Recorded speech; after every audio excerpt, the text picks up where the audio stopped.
Hi, this is Chris Converse, and in this episode, we'll be looking at using Sass and Less to more efficiently apply colors to our CSS properties. Now we'll start with a project from an earlier episode, where we created a neon text effect in CSS. This technique required compounding multiple properties, meaning we had to repeat some property values a number of different times. In this episode, we'll define those values, or colors, as variables, once in a Sass file and another time in a Less file. And then we'll apply those variables within our CSS properties, giving us the ability to change the colors of the effect from one place. Now, if you'd like to follow along, you can download the exercise files. However, you will need to be familiar with the CSS preprocessing workflow, which includes using software to convert or process your files into CSS. Otherwise, you can simply watch this short tutorial and decide if this is a workflow that you'd like to explore later by watching a more in-depth course on CSS preprocessing. Now, if you download the exercise files, there's going to be two folders inside of that archive. There's a development folder and a publish folder. In the development folder, there's a Less folder and a Sass folder. And inside the Less folder is a style.less file. And inside the Sass folder is a file called style.scss. For my particular preprocessing software, I'm using a product called CodeKit. So in my particular files here, there's a config.codekit3 file. Your folders will not have these files unless, of course, you're using CodeKit as well. Now, down in the Publish folder, there's an images directory with our city background, there's an index.html file, and there's a style.css file. Now, the preprocessing software that you're going to be using, whether it's Less or Sass, is going to compile these source files into this resulting style.css file. So to see what we're working with, let's come in here and open index.html up in a browser.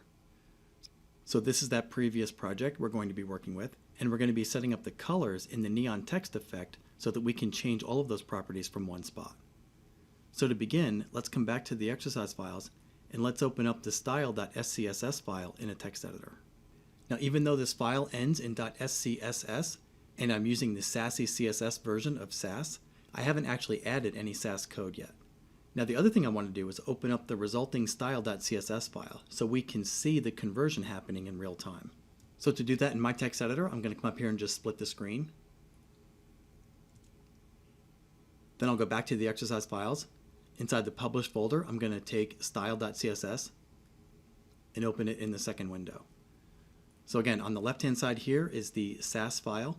On the right-hand side is the result of processing that Sass file into CSS. So we're not going to touch this right-hand side here, but my preprocessing software will make the updates that we can see over here.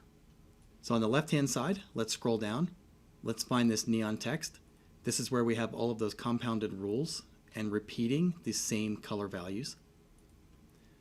So let's come up here above neon and let's define a Sass variable.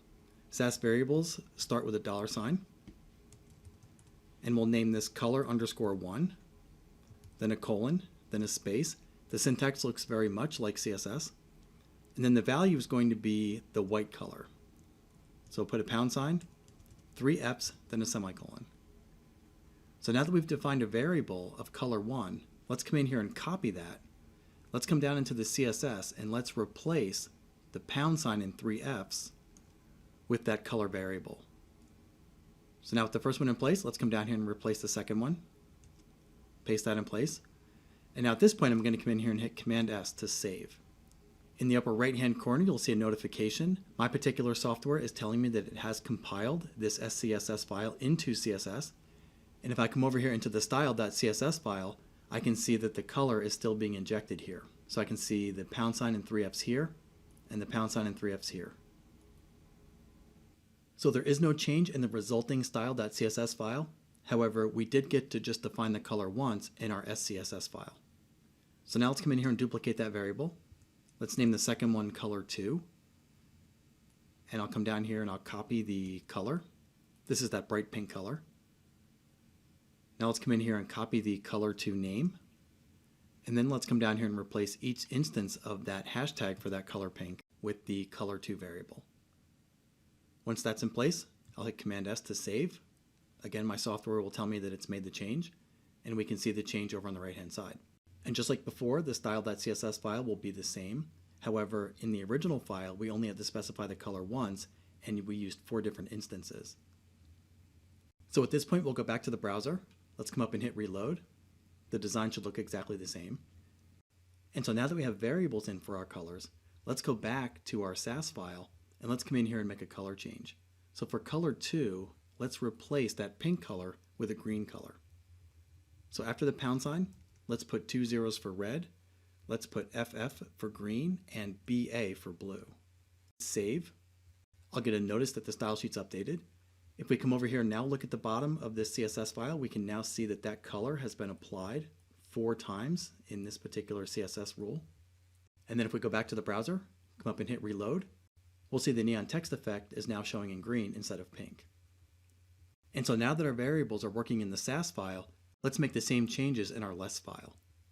So let's come in here and select both color variables and the neon rule. Let's copy that to the clipboard. Let's go back to our exercise files. Let's grab the style.less file. Let's open that in our text editor. Let's scroll down to the bottom. Let's come in here and select the neon rule. Let's delete that. I'll hit a few returns and then we'll paste in our Sass code. And the only syntax difference between Less and Sass in this example is the variables are defined with an @ symbol instead of a $sign. So let's come in here to color 1. Let's replace the $sign with an @ symbol. Let's come into color 2, do the same thing. And then down here where we use the colors, we're going to replace all of these $signs with an @ symbol. And then before we hit save and compile this, let's come up here and change the color from green to blue. So we'll type 00 for red, B4 for green, and 2 Fs for blue. I'll hit save. In our resulting CSS file, we'll now see we have 4 instances of that new blue color showing up in the neon class. Then we'll go back to the browser, hit reload, and we'll see our neon text now showing in blue.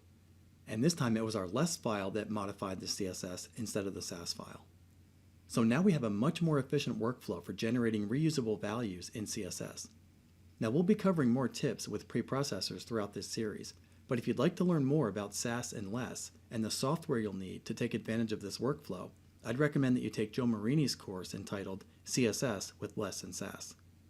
And so with that, I'll conclude this episode, and as always, thanks for watching.